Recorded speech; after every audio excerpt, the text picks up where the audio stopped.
Bacaan kita pada hari ini dari kitab 2 Raja-Raja pasal 15 ayat 1 sampai 7. Mari kita berdoa. Penuhi hati kami dengan Roh-Mu yang kudus ya Allah, agar kami mau dan mampu mendengar, mengerti, dan melakukan firman-Mu. Amin. Nats kita pada hari ini dari kitab 2 Raja-Raja pasal 15 ayat 3. Ia melakukan apa yang benar di mata Tuhan, tepat seperti yang dilakukan Amazia ayahnya. Judul renungan kita, Kawan Seperjuangan. Jemaat kekasih Tuhan, dalam setiap kehidupan selalu ada kisah tentang kawan seperjuangan. Suka dan duka bersama, cita-cita dan tujuan yang sama, sampai pada akhirnya mencapai garis akhir yang sama. Hal tersebut menjadi cerita yang menarik untuk selalu diceritakan dan menjadi kisah inspirasi bagi banyak orang yang mendengarkannya. Bacaan kita kali ini mengisahkan tentang perjalanan dan proses kehidupan bangsa Yehuda yang ditandai dengan pergantian Raja Yehuda dari generasi ke generasi. Raja Amazia digantikan oleh anaknya, Asaria. Alkitab mencatat Asaria sebagai raja yang melakukan apa yang benar di mata Tuhan, tertulis di ayat 3. Selama pemerintahannya, Asaria berhasil merebut dan membangun kembali kota Elat, tertulis di pasal 14 ayat 22. Namun demikian, Asaria juga pernah mengalami kegagalan.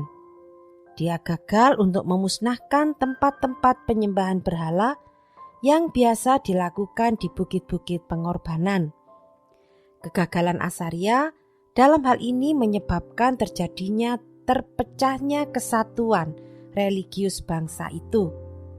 Akibatnya, Tuhan menimpakan tulah berupa penyakit kusta pada Asaria, sehingga ia harus diasingkan sampai hari kematiannya, tertulis di ayat 5. Yang menjadi perenungan bagi kita bukanlah perihal bagaimana Tuhan memberikan sebuah hukuman kepada Asaria, tetapi kita belajar ada sebuah cita-cita yang dimiliki oleh raja-raja Yehuda untuk hidup seturut dengan kehendak Allah. Ayat 3 menyebutkan bahwa Asaria memiliki ketaatan kepada Tuhan, sama seperti sang ayah Amazia. Sebaliknya, ayat 4 menyebutkan bangsa Yehuda menyembah kepada Baal dengan mempersembahkan korban di bukit-bukit.